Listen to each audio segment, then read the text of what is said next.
Everyone, welcome my new blog. আশা করছি সবাই ভালো আছেন, সুস্থ আছেন। অনেকদিন পর একটি ব্লগ নিয়ে আসলাম।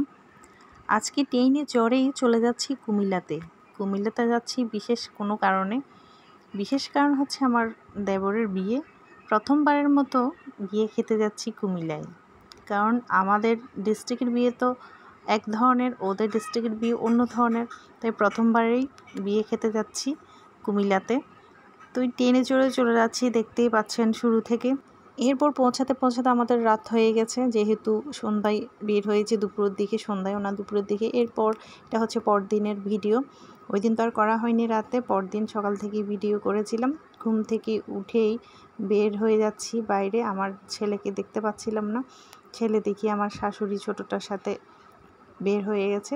ছেলে মানুষ একটু দুরন্ত পূরন্ত হয়, খুব মজা পাচ্ছে, নতুন জায়গায় আসছে, তো ঘোরাফেরা করছে খুব। তো আমি ওকে খুঁজতে বের হলাম, ওকে ডাকছিলাম যে কোথায় কোথায়। এরপর আমিও বের হচ্ছি, দেখি খুব সুন্দর করে সাজিয়ে ফেলেছে উঠানটা, মানে প্যান্ডেলটা গিয়ে সুন্দর করে সাজিয়েছে বিয়ের আসরের জন্য। এখনও পুরোপুরি সাজায়নি, মানে রাত থেকে সাজানো শুরু হয়েছে। সকালে উঠে দেখি খুব সুন্দর করে সাজিয়ে ফেলেছে প্রায়। এরপরে আরও কিছু বাকি আছে। তো এখানে সবাই বসেছিল, সবাই দেখছে, গল্প গুজব করছে। তো আমার যাকে বললাম, ননদকে বললাম চলো আমরা একটু ঘুরে আসি, দেখে আসি বাইরে। এটা যাওয়ার পথটা খুবই সুন্দর, একদম অন্ধকার করে ফেলেছে, মনে হয় রাতের লাইট দেবে। এরপর আমরা গেট দেখতে বের হয়েছি, যে গেট কোথায়, গেট এখনও দেয়নি কেন। দেখেন খুব সুন্দর ওদের গ্রামটা, আমাদের থেকে সুন্দর লাগছে, যেহেতু আমরা অন্য ডিস্ট্রিক্ট থেকে এসেছি। আমরা আশেপাশে সব কিছুই আমি ভিডিও করার চেষ্টা করছি। তো যেতে যেতে আমরা রাস্তার দিকে চলে যাচ্ছি। এখানে আমি আসলে অনেক আগেই এসেছিলাম, আমার যেহেতু আত্মীয় আছে, আমার মামির বাপের বাড়ি এখানে, আত্মীয়ের মধ্যে আত্মীয়তা হয়ে গেছে। এই যে দেখা যাচ্ছে যে পাকা বাড়িটা, ওটা হচ্ছে আমার মামি বোনের, আর ওটা হচ্ছে আমার মামির, মানে বাপের বাড়ি। মানে বোন এখানে, ওদের যেহেতু ভাই নাই, ওরা বোনেরাই এখানে বাসা করেছে আর কি, ঘর বানিয়েছে। তো মামি এখনও করতে পারেনি, ঘরটা রয়ে গেছে। তো ছোটো খালার অনেক কিছুই এখানে মনে পড়ে যাচ্ছে, যদিও বা এখন অনেক কিছু চেঞ্জ হয়ে গেছে। দেখেন এখনও কুয়াশা ভর্তি। যেহেতু ফেব্রুয়ারি মাসে বিয়েটা হয়েছে, আমি একটু লেট করে এই ভিডিওটা আপলোড দিচ্ছি। এখনও কুয়াশা রয়ে গেছে। আমরা তেমন একটা শীতের কাপড় নিয়ে যাইনি, শীত তেমন পড়বে না বলে দেখি না, এখানে খুবই শীত এখনও রয়ে গেছে। যেহেতু আমি কোনো গরম জামা পরে বের হইনি, আমার কানে বাতাস করছিল, তাই আমি ওনাটা একটু পেঁচিয়ে নিলাম কানে, যাতে বাতাসটা না ঢুকে। আসলে সকাল সকাল না উঠলে এগুলো খুব মিস করতাম।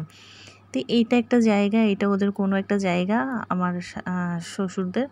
তো এটা এখানে বাউন্ডারি দিয়ে রেখেছে। এরপর দেখি ওই দিকে দূরে যেটা দেখা যাচ্ছে, ওটা হচ্ছে একটা ক্ষেত। ওখানে প্রচুর কর্ন, ভুট্টা হয়েছে, ওখানে অনেক ভুট্টা, যদিও বা ওভাবে বোঝা যাচ্ছে না।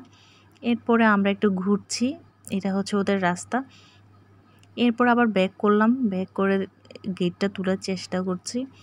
এখনও কোনো গেস্ট তেমন একটা আসেনি, আমরাই ফার্স্ট চলে আসছি আর্লি।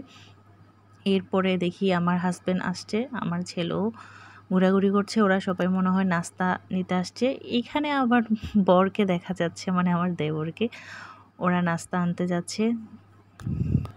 আমার ছেলে তো গ্রামে এসে মহা খুশি, সে খুবই এনজয় করছে। আসলে না, গ্রামের বিয়েটা অন্য ধরনের একটা মজা লাগে, সবাই আসে একসাথে, হই হুল্লা মজা করে। গ্রামের বিয়ে আসলেই মজার। শহরে আসলে ওভাবে মজা করা হয়ে ওঠে না। প্রত্যেক গ্রামেরই একটা রিচুয়াল থাকে, একটা নিয়ম থাকে, এক এক জায়গার নিয়ম এক এক ধরনের। তো এটা অনুভব করা যায়, দেখা যায়। আমাদের চট্টগ্রামের বিয়ে এক ধরনের, এখানে কুমিল্লার বিয়ে আরেক ধরনের, তো একটু ভিন্নতা তো রয়েছে। তো আমার খুবই মজাই লাগছে আসলে। তো এরপর আমি একটা মন্দিরে ঢুকেছি, এটা ওদেরই মন্দির, আমার দেবরদের মন্দির, ওরাই পার্সোনালভাবে দিয়েছে এটা। দেখি ঢুকেই একদম মনটা শান্তি হয়ে গেল, চোখটা জুড়ে গেল। খুব সুন্দর করে এখানে বাগান করেছে, এখানে বিভিন্ন শীতকালীন ফুলও রয়েছে, সুন্দর সুন্দর ফুল। আসলে ফুল দেখলে তো সবারই ভালো লাগে, আর সেটা যদি হয় পবিত্র জায়গায়। যে আমি ফুলের কাছে গিয়ে ফুল স্পর্শ করার চেষ্টা করছি, ফুল ধরে একটা পোজ দেওয়ার চেষ্টা করছি, তখনই আমাকে কে একজন পিছন থেকে ডাক দিল। আমি তো ভয় পেয়ে গেছি, উনি ভেবেছে হয়তো আমি ফুল ছিঁড়ব। এরপর আমি পরিচয় দিলাম যে আমরা ওদের বাড়িতে আসছি, দেখতে আসলাম। তো এরপর উনি অনেক গল্প করলো। আসলে ফুল ছেঁড়া উচিত না যদি কোনো বিশেষ প্রয়োজন না থাকে, ফুল গাছেই সুন্দর। এরপরে ওখান থেকে বের হয়ে গেলাম, যেহেতু সকালে নাস্তা করিনি। তো এখন চলে যাচ্ছি বাসায়। এরপর দেখি আমার শাশুড়ি নাস্তা করছে, বলছে তোমরা কোথায় গিয়েছো, এখনও নাস্তা করনি। তো এরপর আমরা নাস্তাটাও সেরে নিলাম সবাই মিলে একসাথে, সকালের নাস্তা। এর মধ্যে আমার ননদের বান্ধবীরা সবাই চলে আসছে, খুব জমে গেছে খুব। একা একা আসলে ভালো লাগে না, ওরা সবাই মেহেদি পড়ছে, আমাকেও পড়াচ্ছে, আমরা খুব এনজয় করছি।